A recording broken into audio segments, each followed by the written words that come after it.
I'm Prerna Reddy. I'm the director at Talk and Learn Rehabilitation Center, Hyderabad. We have two branches, Vanasthalipuram and Malakpet. Today I'm going to talk about a topic becoming more and more important these days. The topic is alternative augmentative communication. అంటే ఒకవేళ మన child వర్బల్గా words develop చేయట్లేదు, వర్బల్గా communicate చేయట్లేదు అనుకుంటే ఎలా different వేస్లో చైల్డ్ని communication నేర్పియాలి అనే topic. Second myth, ఒకవేళ AC device use చేస్తే ఆగ్యుమెంటేటివ్ ఆల్టర్నేటివ్ డివైస్, అదేమైనా యాప్ కన్నా కావచ్చు, అదొక కమ్యూనికేషన్ బోర్డ్స్ అన్న కావచ్చు, అది టెక్స్ట్ బుక్ అన్న కావచ్చు, చాలా రకాల ఆల్టర్నేటివ్ డివైజెస్ ఉంటాయి.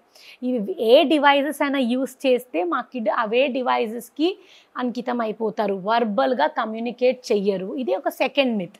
ఇది కూడా చాలా రాంగ్ మిత్. ఎందుకంటే speech, verbal mode of communication is the easiest mode of communication. ఇప్పుడు ఏఏసీ డివైస్ వాడాలన్నా, ఏది చేయాలన్నా ఒక ఎఫర్ట్ పెట్టాల్సింది అవుతుంది ఒక కమ్యూనికేటర్కి. ఇప్పుడు నాకు వర్బల్గా నేను కమ్యూనికేట్ పూర్తిగా చేయగలుగుతున్నా అంటే నేను ఆ యాప్కి వెళ్ళి ఓపెన్ చేసి 3 బటన్స్ నొక్కి మీతో నేను కమ్యూనికేట్ చేయడం కన్నా నేను వర్బల్గా చెప్పేస్తాను. Any other kid is also like that. వాళ్ళు వర్బల్గా కమ్యూనికేట్ చేయలేకపోతున్నారు కాబట్టే ఈ డివైజెస్ మనం ఇస్తున్నాం.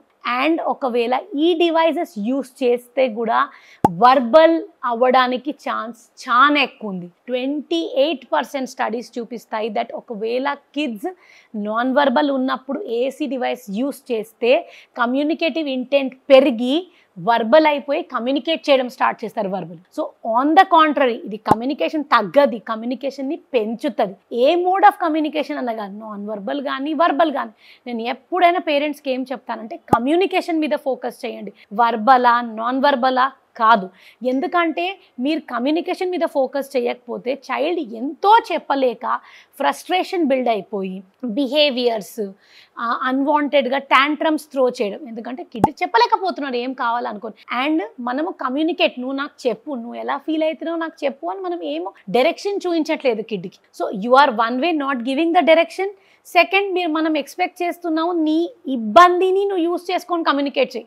నాకు వర్బల్గా కమ్యూనికేట్ చేయడానికి రావట్లేదు, నేను ఇంతే కమ్యూనికేట్ చేయగలుగుతున్నా, నా దగ్గర 30-40 వర్డ్స్ ఉన్నాయి, ఆ వర్డ్స్తో నేను ఒక ఫంక్షనల్ కమ్యూనికేషన్ మాత్రమే చేయగలుగుతున్నా. కానీ కాంప్లెక్స్గా నా ఇమోషన్స్ చూపించుకోవడము, లేదా నేను కాంప్లెక్స్గా ఈరోజు నాకు 2 ఇడ్లీ సాంబార్తో తినాలి అనుకుంటున్నాను, అవన్నీ చెప్పలేకపోతాడు. సో గ్రాబింగ్ ఆఫ్ ఆబ్జెక్ట్స్, చాలా మంది పిల్లలు ఏం చేస్తారు, కమ్యూనికేట్ చేయలేకపోతే గ్రాబ్ చేస్తారు, ఆబ్జెక్ట్స్ని గ్రాబ్ చేస్తారు. మనం ఏమనుకుంటాం, he's having behaviours. These behaviours are because I'm unable to communicate and I don't have a direction. So use augmentated device. It will not reduce the chances of the child becoming verbal.